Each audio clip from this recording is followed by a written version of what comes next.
আমি কোরআন কারীমের যে আয়াতটি তেলাওয়াত করেছি সূরাতুল হুজুরাত থেকে একটি আয়াত, ইন্নামাল মুমিনুনা ইখওয়া ফাসলিহু বাইনা আখাওয়াইকুম, তার অর্থ হচ্ছে নিশ্চয়ই মুমিনরা পরস্পর ভাই ভাই, তারা ভ্রাতৃত্বসুলভ, মানে একজন আরেকজনের সাথে ভাই ভাই হয়ে যাবে। ফাসলিহু বাইনা আখাওয়াইকুম, সুতরাং তোমরা তোমাদের ভ্রাতৃত্বের মধ্যে সংশোধন করো, যেন এর ভিতরে কোনো ফাটল না থাকে। ওয়াত্তাকুল্লাহ লাআল্লাকুম তুরহামুন, আর আল্লাহ তাআলাকে তোমরা ভয় করো, তাহলে আল্লাহর রহমত তোমাদের উপরে অবতীর্ণ হবে। আর একটি হাদিস আল্লাহ রাসূল সাল্লাল্লাহু আলাইহি ওয়াসাল্লাম বলেন, লা তাবাগু ওয়া লা তাহাসাদু ওয়া লা তাদাবারু ওয়া কুনু ইবাদাল্লাহি ইখওয়ানা। আল্লাহ রাসূল বলেন, হে আমার উম্মতেরা, লা তাবাগু, তোমরা পরস্পর হিংসা বিদ্বেষ করিও না, এবং তোমরা পরস্পর একে অপরের পিছনে লেগে থেকো না, তোমরা পরস্পর ঝগড়া বিবাদ করিও না। ওয়াকুনু ইবাদাল্লাহি ইখওয়ানা, আর তোমরা সবাই আল্লাহ তাআলার বান্দা এক হয়ে যাও, আল্লাহ তাআলার বান্দা হিসেবে সবাই ধন্য হয়ে যাও। আরেক হাদিসে আল্লাহ রাসূল বলেন, আল মুসলিমু মান সালিমাল মুসলিমুনা মিন লিসানিহি ওয়া ইয়াদিহি, প্রকৃত মুমিন এবং প্রকৃত মুসলমান হলো ওই ব্যক্তি যার হাত এবং জবান থেকে, মুখ থেকে অন্য কোনো মুসলমান নিরাপদ থাকে।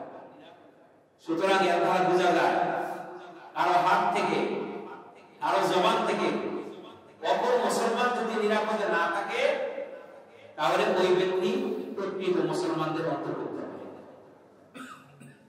তো আল্লাহ রাসূলের এই সকল হাদিসের মাধ্যমে বোঝা যায় যে প্রকৃত মুসলমান হওয়ার জন্য শর্ত হচ্ছে তার হাত থেকে অপর মুসলমান যেন নিরাপদ থাকে, তাহলে সে প্রকৃত মুসলমান বলে গণ্য হবে। এজন্য আল্লাহ তাআলা একটি আয়াত ইরশাদ করেন, ইয়া আইয়ুহাল্লাযীনা আমানু লা তাত্তাখিযুল ইয়াহুদা ওয়ান নাসারা আউলিয়া বা'দুহুম আউলিয়াউ বা'দ ওয়া মান ইয়াতাওয়াল্লাহুম মিনকুম ফাইন্নাহু মিনহুম ইন্নাল্লাহা লা ইয়াহদিল কওমাস যালিমিন।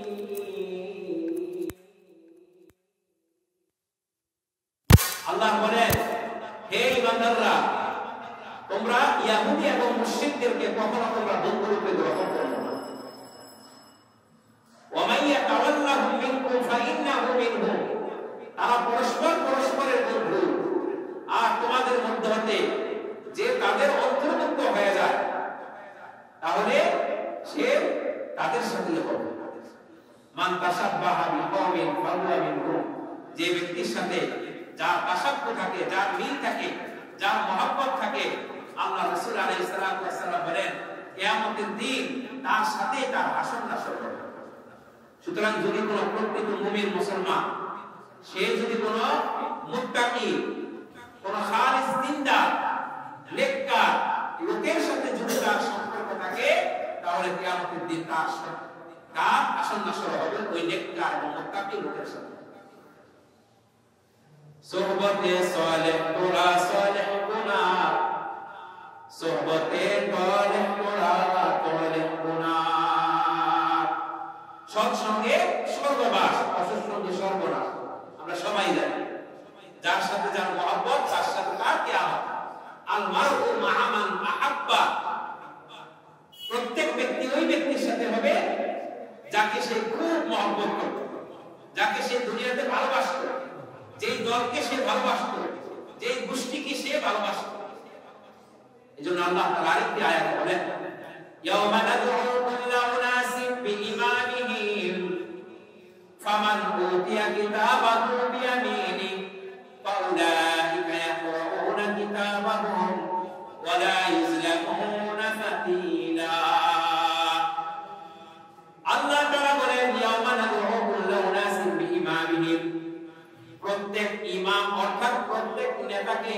আল্লাহ কিয়ামতের দিন দাঁড় করাবো। ফামান উতিয়া কিতাবাহু বিয়ামিনিহি, আল্লাহ তাআলা তার হাতে কিতাব দিবেন, আমলনামা দিবেন। ফাউলাইকা ইয়াকরাউনা কিতাবাহুম, তারা তাদের আমলনামা পাঠ করবে। আমলনামা পাঠ করে দেখবে পুঙ্খানুপুঙ্খানুভাবে দুনিয়াতে যে সমস্ত কর্মগুলো তারা করেছিল, ভালো কাজও হইতে পারে, খারাপ কাজও হইতে পারে, ওই সমস্ত কাজ সে সবগুলো আমলনামার ভিতরে পাবে। আর বলবে মালি হাযাল কিতাব লা ইউগাদিরু সগীরাতান ওয়ালা কাবীরাতান ইল্লা আহসাহা, এটা আবার কেমন কিতাব, এটা আবার কেমন আমলনামা। এর ভিতরে দেখি আমার জীবনের শুরু থেকে নিয়ে মৃত্যু পর্যন্ত প্রত্যেকটা কথাই এই আমলনামার ভিতরে লেখা আছে, যে এর ভিতরে সব কিছু তারা পাবে। লা ইউগাদিরু সগীরাতান ওয়ালা কাবীরাতান ইল্লা আহসাহা, সব কিছু তার ভিতরে লেখা আছে। ওয়ালা ইউজলামুনা ফাতিলা, বিন্দু মাত্র তাদের উপরে কোনো জুলুম করা হবে না। আল্লাহ তাআলা প্রত্যেক ইমাম তথা নেতাকে দাঁড় করাইবেন, আর তাদেরকে যারা অনুসরণ করেছে, নেতা যদি ভালো হয় তাহলে তার ওই দলের লোকেরাও কিন্তু ভালো হয়। নেতা যদি খারাপ হয়, চোর হয়, ডাকাত হয়, যদি বদমাইশ ডাকের হয়, তাহলে তার লোক যারা আছে দলের লোক তারাও এই ধরনের হয়। নেতা যদি ভালো হয় তার লোকেরাও ভালো হয়, নেতা যদি খারাপ হয় তার লোকেরাও খারাপ হয়। নেতা যদি এরকম দুর্নীতিবাজ হয়, তাকে যারা অনুসরণ করে অনুসারীর লোকেরাও কিন্তু দুর্নীতিবাজ হয়। নেতা যদি চোর হয়, ডাকাত হয়, তার অনুসারীদেরকে সে চোর এবং ডাকাত হইতে সাহায্য করে। এই জন্যই আল্লাহ বলেন আমি আল্লাহ কিয়ামতের দিন সবচেয়ে বড়টাকে আমি আল্লাহ টান দিব, কারণ কান টানলে মাথা আসে, আমি আল্লাহ সবার আগে জানি। এই জন্য সবচাইতে বড় নেতা যারা, যাদেরকে লোকেরা অনুসরণ করবে, ওই লোক প্রধান লোকদেরকে আমি আল্লাহ ডাক দিব। এরপরে তাদের আমলনামা তাদের হাতে দিয়ে দিব, তারাও বুঝবে। তাদেরকে যারা অনুসরণ করলো তাদের আমলনামা তাদের হাতে দিয়ে দেওয়া হবে, তারাও বুঝবে। তারা বলবে আয় আল্লাহ, এই লোকটাকে আমরা দুনিয়াতে অন্ধবিশ্বাস করলাম, আয় রব্বুল আলামিন যদি তাকে অন্ধবিশ্বাস না করতাম, আয় আল্লাহ যদি তার অনুসারী না হইতাম, তার যদি আমরা অনুগত না করতাম, তাহলে রব্বুল আলামিন আজকে আমাদের জন্য এই জাহান্নাম হইতো না। ইয়াউমা ইয়ারাদ্দু যালিম আলা ইয়াদাইহি ইয়াকুলু ইয়া লাইতানি ইত্তাখাযতু মা'আর রাসূলি সাবিলা ইয়া ওয়াইলাতা লাইতানি লাম আত্তাখিয ফুলানান খলিলা। এক শ্রেণীর লোকেরা শুধু আঙ্গুলগুলোকে কামড়াইতে থাকবে, দাঁত দিয়ে আঙ্গুলগুলো কামড়াইতে থাকবে। আলা ইয়াদাইহি ইয়াকুলু ইয়া লাইতানি ইত্তাখাযতু, আর বলবে আইরে আমি কেন ওই লোকটাকে বন্ধু বানাইলাম, লাম আত্তাখিয ফুলানান খলিলা, আমি কেন ওই লোকটাকে আমার অন্তরঙ্গ বন্ধু বানাইলাম। এই লোকটার কারণে তো আজকে আমি জাহান্নামী, এই লোকটাকে অনুসরণ করার কারণে আজকে আমি জাহান্নামী। আমার নেতাও জাহান্নামী, আমিও জাহান্নামী। আমার নেতা যদি ভালো হইতো, তার অনুসরণ কইরা আমিও আজকে জান্নাতের অধিবাসী হইতাম। লাম আত্তাখিয ফুলানান খলিলা, যদি এই লোকটাকে বন্ধু না বানাইতাম, লাকাদ আদাল্লানি আনি যিকরি বা'দা ইয জাআনি ওয়া কানা আশ-শাইতানু লিল-ইনসানি খাযুলা। আল্লাহ বলেন লাকাদ আদাল্লানি আনি যিকরি বা'দা ইয জাআনি, বলবে আয় আল্লাহ, ওই লোকটা বলবে আমার কাছে হেদায়েত আসছিল, কোরআনের আলোচনা আমি শুনলাম, হাদিসের আলোচনা আমি শুনলাম, অনুধাবন করলাম, বুঝতে পারলাম, উলামায়ে কেরামদের বক্তব্য শুনলাম, কোরআন হাদিসের আলোচনা করার পরে, শোনার পরে আমি বুঝতে পারলাম না প্রকৃত আলেম যারা, তারা যে কথা বলে এইটাই হইল ঠিক। আসলে তারা কোরআন এবং হাদিস গবেষণা করে বলে আয় রব্বুল আলামিন লাকাদ আদাল্লানি আনিল যিকরি বা'দা ইয জাআনি, আয় আল্লাহ আমার কাছে হেদায়েতের আলোচনা আসার পরে এই লোকটার কারণে আমি দুনিয়াতে গোমরাহ হয়ে গেলাম। এই লোকটা একটা লোককে অন্ধবিশ্বাস করার কারণে আমি গোমরাহ হয়ে গেলাম। ওয়া কানা আশ-শাইতানু লিল-ইনসানি খাযুলা, শয়তান হইল এই মানুষের জন্য সবচেয়ে বড় প্রতারক, সবচেয়ে বড় বিশ্বাসঘাতক। আয় আল্লাহ, শয়তান আমাকে ধোঁকা দিল, আমার কাছে তো হেদায়েত আসছিল, আয় রব্বুল আলামিন কোরআনের আলোচনা শুনলাম, হাদিসের আলোচনা শুনলাম, সবকিছু বুঝলাম, অনুধাবন করলাম, গবেষণা করলাম, বুঝতেই পারলাম এটা সত্য। তারপর একটা খারাপ বন্ধু আইসা আমার সবকিছুকে সে কেড়ে নিল।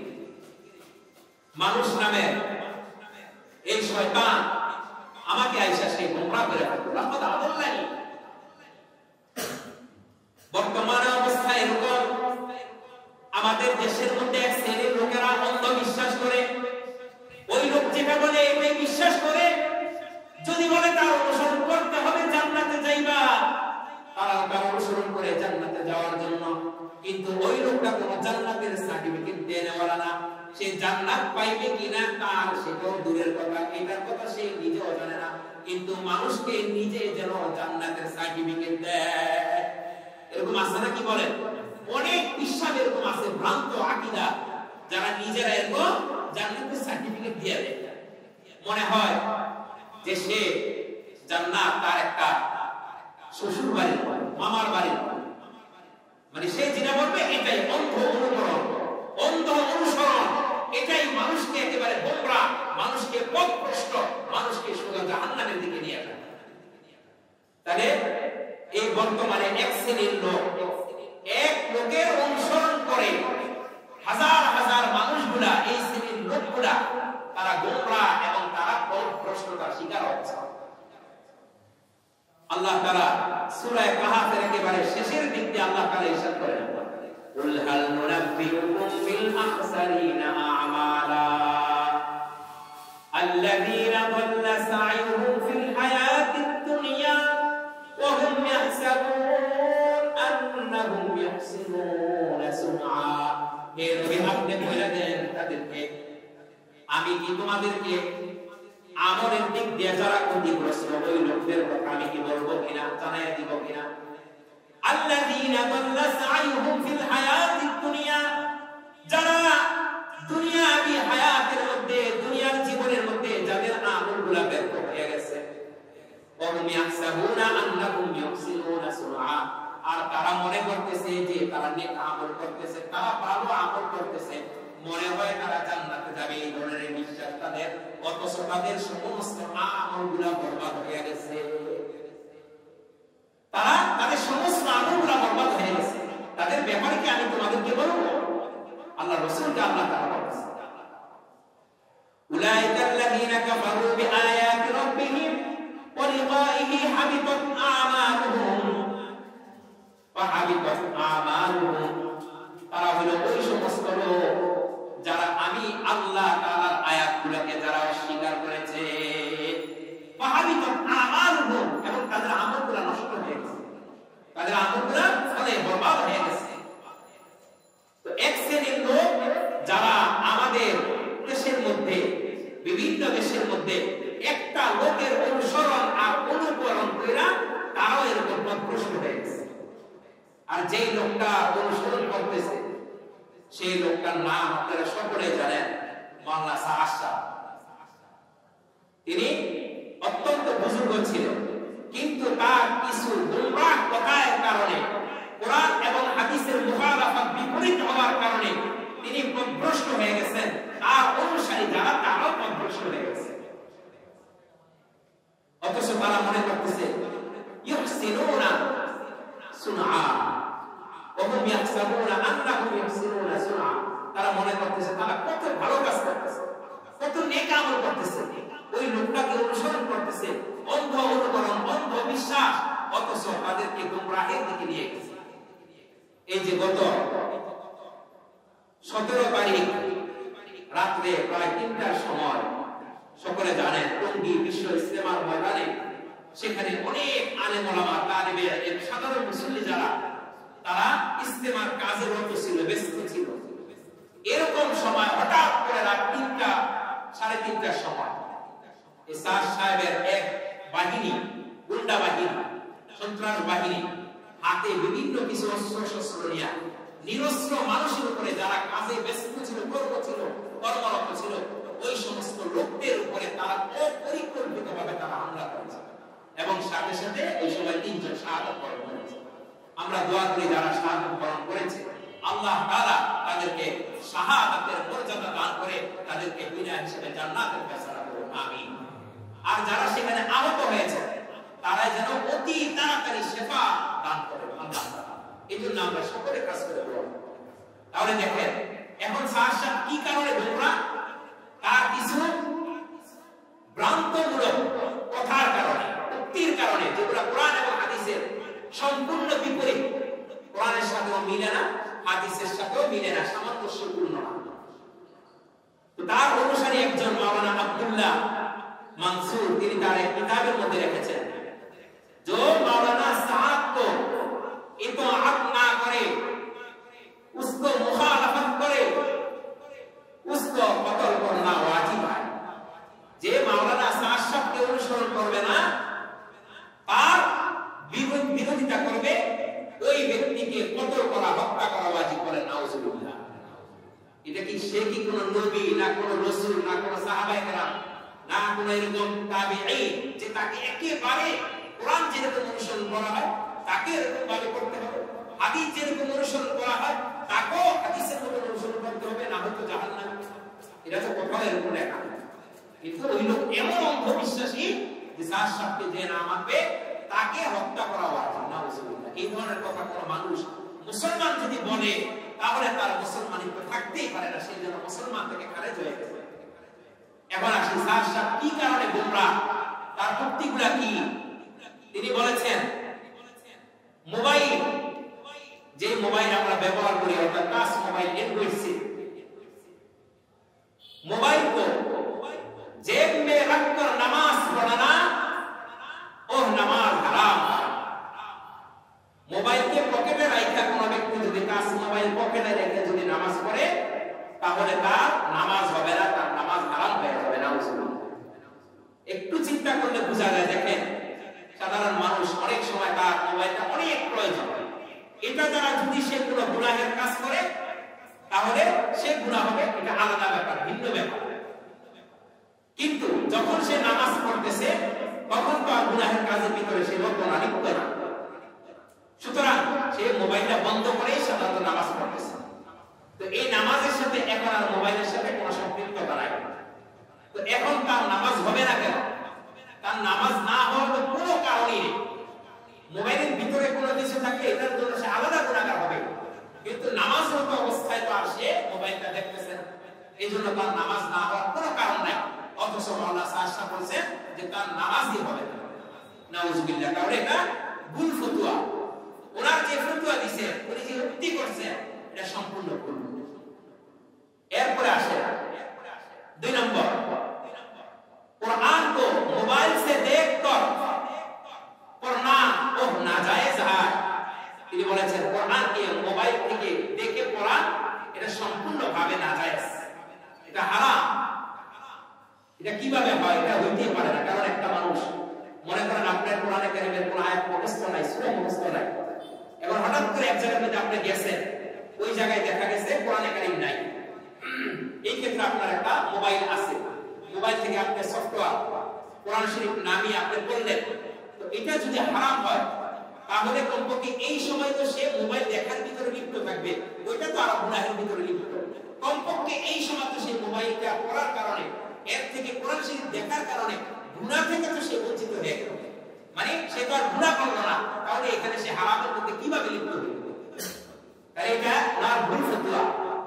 এই জন্য ওনার এই গোমরাহির কারণে, গোমরাহ উক্তির কারণে উনি নিজেই দল্লাফা আবাল্লাহ, নিজেও গোমরাহ হয়েছে, অন্য মানুষকে তিনি পথভ্রষ্ট করেছেন।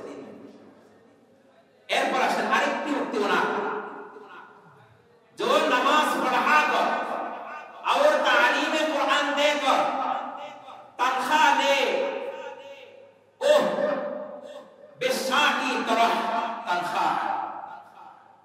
মানে কথাগুলো প্রায় এরকম সেম সেম, যে ব্যক্তি নামাজ পড়ায়া অথবা কোরআনে কারীম তালিম দিয়া কারো থেকে যদি টাকা পয়সা নেয়, মানে মাসিক বেতন নেয়, তানখা মানে ওজিফা বেতন, তাহলে এটা বেশার উপার্জনের চাইতেও তার উপার্জনটা খারাপ, বলেন নাউজুবিল্লাহ।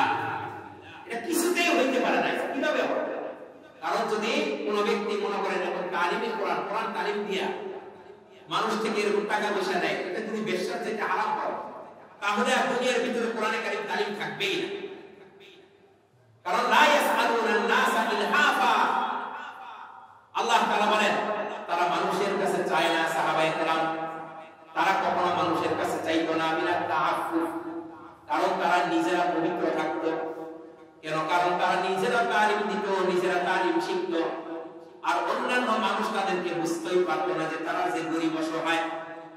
আল্লাহ পাক রব্বুল আলামিন বলেন যারা মানুষের কাছে কোনো কিছু চায় না, দরবান ফি সাবিলিল্লাহ, আল্লাহর রাস্তায় সবসময় চলার কারণে মানুষের কাছে চাইতে পারে না, ওই সমস্ত লোকদেরকে তোমরা হাদিয়া বেশি দাও, ওই সমস্ত লোকদেরকে তোমরা দান করো, এতে বেশি সওয়াব। যারা তোমাদের কাছে চাইতে পারে না লজ্জায় মিনাত তাআফফুফ, তারা নিজেকে পবিত্র রাখতেছে, চিন্তা করে আইনি মানুষের কাছে চাইবে তো চাইতে পারে না, এইজন্য তাদেরকে তোমরা হাদিয়া দাও।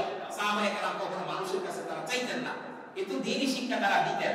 এইজন্যই দেখা যায় আল্লাহ রাসূল আলাইহিস সালাতু ওয়াস সালাম উদ্বুদ্ধ করতেন যে তাদেরকে তোমরা বেশি বেশি দান দাও, বেশি বেশি সদকা তাদেরকে দাও, তাদের উপরে বেশি সহযোগিতা করো, তাহলে তারা মানুষের কাছে চাইতেন না। এখন যদি মনে করেন মাসিক বেতন এরকম ওজিফা যদি না থাকে যারা কোরআনে কারীমের তালিম দেয়, তাহলে এরকম আস্তে আস্তে দেখা গেছে তারাও মানুষের কাছে চায় না, আর মানুষ তাদেরকে দেয় না, বা নির্দিষ্ট একটা বেতন নাই, তাহলে আস্তে আস্তে দিনটা সংকুচিত হয়ে যাবে। মানুষ কোরআনে কারীম শিক্ষা করাবে না, অপর মানুষের শিক্ষার জন্য কোনো লোক পাবে না, এটা বাস্তব। কারণ তারা চিন্তা করে যে একটু ভালোভাবে একটু তালিম দেব, যাক মাসে আলহামদুলিল্লাহ যেটা হাদিয়া আসে এটার উপরেই সন্তুষ্ট, এটার জন্য আর বাড়তি কোনো কিছু বলার দরকার নেই, অর্থাৎ নির্ধারণ করার দরকার নেই। কিন্তু এখন যদি মনে করেন একেবারে কেউই না দেয়, সাহাবায়ে কেরামের সময় ওই সময় যেটা বাইতুল মাল সরকারি কোষাধ্যক্ষ, এই সরকারি কোষাগার থেকে কোষাধ্যক্ষ থেকে সেখান থেকে সাহাবায়ে কেরামদেরকে তারা দ্বীনের ইসলামের জন্য যারা কাজ করত এই তাদেরকে এখান থেকে ভাতা প্রদান করা হয়। কিন্তু বর্তমানে যেহেতু ইসলামী রাষ্ট্র না, এজন্য সাধারণত জনগণের মাধ্যমে মাদ্রাসা মসজিদ দ্বীনি অনেক খেদমত তাদের মাধ্যমে আঞ্জাম দেওয়া হচ্ছে, এটা সরকারি ভাবে দেওয়া হয় না, এইজন্য জনগণের মাধ্যমে এই খেদমতটা তারা আঞ্জাম দিতেছে। এইজন্য আসলে এটা কোনো কথা না, এটা হইতেই পারে না যে দ্বীনি তালিম দিয়া নামাজ পড়াইয়া যদি কোনো হাদিয়া দেওয়া হয় এটা বেশ্যার উপার্জনের চাইতেও আরো নগণ্য, নাউজুবিল্লাহ, এটা কোনোভাবে হইতেই পারে না। ওই ঘরের বেশ্যা যে মহিলা, নর্তকী মহিলা, বেশ্যা মহিলা, সে কামাই করে, তারটা তো সম্পূর্ণ হারাম, এই ব্যাপারে কারো কোনো দ্বিমত নাই। কিন্তু এই ক্ষেত্রে যেটা দ্বীনি তালিম দিয়া নামাজ পড়াইয়া বা বিদ্যার নেক আমলটাকে বাতলাইয়া দিয়ে যদি কেউ হাদিয়া দেয়, এটা নেওয়া কোনো নাজায়েজ কিছু। তাহলে মাওলানা সাদ সাহেব এই ক্ষেত্রে কতগুলো ভুল করেছে, তিনি আরো কোথায় ভুল করেছেন? কিয়ামত के दिन अल्लाह ताला उस बंदा को पूछेगा कि तालीम में बैठा हुआ हो और गाश पढ़ लिया हो, अगर तालीम में बैठा हो और गाश पढ़ लिया हो उसको माफ कर दिया, और ना बैठा हो गाश ना पढ़ने तो उसको जहन्नम में देना। जब अल्लाह पाक रब्बुल आलमीन कियामतेर दिन বান্দাদেরকে জিজ্ঞাসা করবেন যে তুমি তালিমের মধ্যে যখন তালিম হইছে তালিমের মধ্যে বসছো কিনা, গাছ তো করছো কিনা, যদি গাছ তো না করে থাকে, তালিম না বসা থাকে তালিমে, তাহলে তাকে সরাসরি আল্লাহ তাআলা জাহান্নামে দিয়ে দিবেন, নাউজুবিল্লাহ। তাহলে এরকম লক্ষ কোটি মানুষ আছে, মুসল্লি আছে, যারা নাকি নামাজ পড়ে তারা চলে যায়, তাদের বিভিন্ন কর্মব্যস্ততার কারণে তারা তালিমের মধ্যে বসতে পারে না, অথবা দাওয়াতের দিকের কাজের মধ্যে অংশগ্রহণ করতে পারে না, কিন্তু এই জন্য কি তাকে জাহান্নামে আল্লাহ তাআলা দিয়ে দিবেন? এটা কখনোই হইতে পারে না। তাহলে ওনার এই ভ্রান্তমূলক আকীদার কারণে, উক্তির কারণে উনি দল্লাফা আদাল্লাহ। আরেকটা উক্তি উনি করেছেন, হযরত मूसा আলাইহিস সালাতু ওয়াস সালাম उसके भाई हारून के उसके खलीफा बनाकर किताब लाकर किताब लाने के लिए पहाड़ में गया, वो गलत किया। যে मूसा আলাইহিস সালাতু ওয়াস সালাম তার ভাইকে দিয়া, যখন তার ভাইকে খেলাফত দিয়া বা তার স্থলাভিষিক্ত করে যখন তিনি কিতাব আনার জন্য তুর পাহাড়ে পারে গেলেন, এটা মুসা আলাইহিস সালাম বিরাট বড় একটা ভুল করেছেন, একটা অন্যায় করেছেন, বলেন নাউজুবিল্লাহ। কারণ নবীরা কখনো ভুল করতে পারেন না। নবীরা হচ্ছেন সমস্ত নবীরা, তারা মাসুম, তারা নিষ্পাপ, তাদের সমস্ত গুনাহকে আল্লাহ তাআলা মাফ করে দিয়েছেন। এই জন্যই তো নবীদেরকে আল্লাহ তাআলা নবী বানাইছেন। কেন? তারা যেন মাসুম, তাদের যেন বিন্দু মাত্র ভুল হতে না। সমস্ত নবীদের ব্যাপারে আহলে সুন্নাহ ওয়াল জামাতের আকীদা এবং বিশ্বাস হচ্ছে যে তারা মাসুম, তারা নিষ্পাপ, তারা কোনো গুনাহ করেন নাই। আল্লাহ পাক রব্বুল আলামিন তাদেরকে ক্ষমা করে দিয়েছেন, পূর্বের এবং পরের সমস্ত গুনাহকে আল্লাহ তাআলা ক্ষমা করে দিয়েছেন। এজন্য নবীদের ব্যাপারে এই বিশ্বাস নাই। তাহলে তিনি যে বলছেন মুসা আলাইহিস সালাম একটা মারাত্মক ভুল করেছেন, তাহলে এই আকীদা বিভ্রান্তি হওয়ার কারণে, কোরআন হাদিসের থেকে সম্পূর্ণ বহির্ভূত হওয়ার কারণে, মুখালিফ হওয়ার কারণে তিনি নিজেও গোমরাহ হয়েছেন, তার যারা অনুসারী তারাদেরকেও তিনি গোমরাহ হয়েছেন।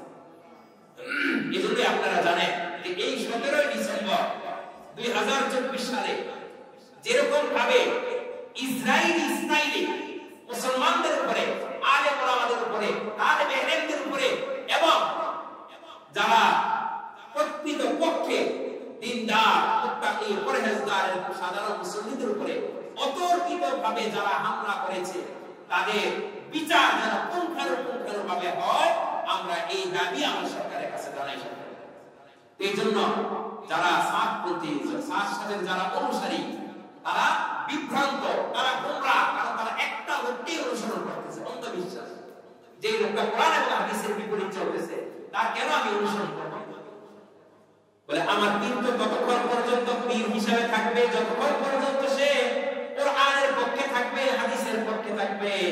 যখন সে কোরআন থেকে বহির্ভূত হয়ে যায়, হাদিস থেকে বহির্ভূত হয়ে যায়, আল্লাহ রাসূলের কথার সাথে অমিল পাওয়া যায়, কোরআনের আয়াতের সাথে অমিল পাওয়া যায়, তাকে আমি পীর হিসাবে তখন আমি মানতে রাজি না। যতক্ষণ পর্যন্ত কোরআন এবং হাদিসের সাথে মিল থাকবে, সামঞ্জস্যপূর্ণ হবে, তার কথা কোরআন হাদিসের সাথে মিলবে, ততক্ষণ পর্যন্ত আমি তার অনুসরণ করব। আর যদি এর সাথে না মিলে, অমিল পাওয়া যায়, তাহলে তখন থেকে আমি আর তার অনুসরণ করব। সুতরাং এই জন্য যারা সাহেবের অনুসারী, তারা একটা লোককেই তারা অন্ধবিশ্বাস করতেছে। অন্ধবিশ্বাসের কারণে নিজেরাও গোমরাহ হইতেছে এবং অন্যান্য মানুষদেরকে যারা একটু দাওয়াত দিতেছে, তারা দাওয়াত দিয়ে মধ্যে আনতেছে, তাদেরকেও তারা গোমরাহ বানাইতেছে। এই জন্য এর থেকে সব সময় এরকম এড়িয়ে চলা, প্রত্যেকটা মুসলিমের মধ্যে এরকম যেন সেখানে যেন সাতপন্থী লোক, যারা দ্বীনের শত্রু, ইসলামের শত্রু, যারা মুসলমানদের উপরে আঘাত করে, যেখানে আল্লাহ রাসূল বলেছেন আল মুসলিমু আখুল মুসলিম, মুসলমান মুসলমানের ভাই হবে, মুসলমান প্রকৃত মুসলমান ওই ব্যক্তি যার হাত এবং মুখ থেকে অপর মুসলমান নিরাপদ থাকে, যার থেকে নিরাপদ থাকতে পারে না, সে কখনো প্রকৃত মুসলমান হইতে পারে না। যে নিজে বলতেছে মুসলমান কিন্তু কাজে করবে, সে দেখা গেছে ইহুদির দাওয়া, তারা কখনো মুসলমান হইতে পারে না। এজন্য তাদের থেকে সবসময় সাবধান, তাদের থেকে সবসময় নিজেকে এড়ায়া চলা, ওলামায়ে কেরামদের সঙ্গে থাকা, তাদের সোহবতে থাকা, মাদ্রাসা এবং মসজিদের সাথে সবসময় লেগে থাকা। এ আমাদের দীপাবলি মাদ্রাসা মসজিদ আমাদেরকে সাক্ষ্য দিবে যে এ আল্লাহ, এই লোকটা আমার সাথে মহব্বত রাখতো, এই লোকটা আলেম ওলামার সাথে মহব্বত রাখতো, এই লোকটা কোরআন কারীমের সাথে মহব্বত রাখতো। আয় রব্বুল আলামিন, এত লোক যারা ওলামায়ে কেরাম, তারা কখনো পথভ্রষ্ট হইতেই পারে না, তাদেরও সে সবসময় অনুসরণ করতো। এই রব্বুল আলামিন, এই লোকটাকে তুমি জান্নাতে না নিলে আমিও জান্নাতে যাব না। সুবহানাল্লাহ। তাহলে যারা হক্কানি আলেমদের সোহবতে থাকতো, তাদের ব্যাপারেও সাক্ষ্য দেওয়া হবে। মসজিদ সাক্ষ্য দিবে, মাদ্রাসা সাক্ষ্য দিবে যে আল্লাহ আমাকে সে মহব্বত করত, সে ওলামায়ে কেরামদের কথা শুনতো, তালেবে ইলমদেরকে মহব্বত করত। এজন্য আল্লাহ আল্লাহ রাসূলের মহব্বতের জন্য, কারণ এত লক্ষ লক্ষ ওলামায়ে কেরাম, তারা কখনো পথভ্রষ্ট একসাথে হইবেন না। আল্লাহ রাসূল এক হাদিসে ইরশাদ করেছেন যে অধিকাংশ, যেখানে লোক অধিকাংশ লোক, তারা কখনো পথভ্রষ্ট হইতে পারে না। লাম তাদিল্লু উম্মতি আলা দালালা, আমার উম্মতের অধিকাংশ যারা, তারা কখনো পথভ্রষ্ট হইতে পারে না, গোমরাহ হইতে পারে না। এজন্য যারা হকের পথে, যারা আলেমদের পথে, তারা প্রকৃত দাওয়াত ও তাবলীগের কাজটা আলহামদুলিল্লাহ এখনো ধরে রাখছে। এটা এখনো আছে, পূর্ব ছিল, এরকম ভবিষ্যতে থাকবে, কিয়ামত পর্যন্ত বিভ্রান্ত এবং গোমরাহ লোকদের হাতে সেটা থাকতে পারবে না। প্রকৃত আলেম ওলামাদের সাথে যদি থাকে তাহলে মানুষ তখন প্রশ্ন করবে। এজন্য আমরা আলেম ওলামাদের কথাই শুনবো, তাদের সাথে সবসময় থাকবো, তাদের সাথে সাথে আমরা যখন ইস্তেমা হয়, ইস্তেমার ময়দানে আমরাও যাবো, আমরাও দাওয়াতের কাজ করবো।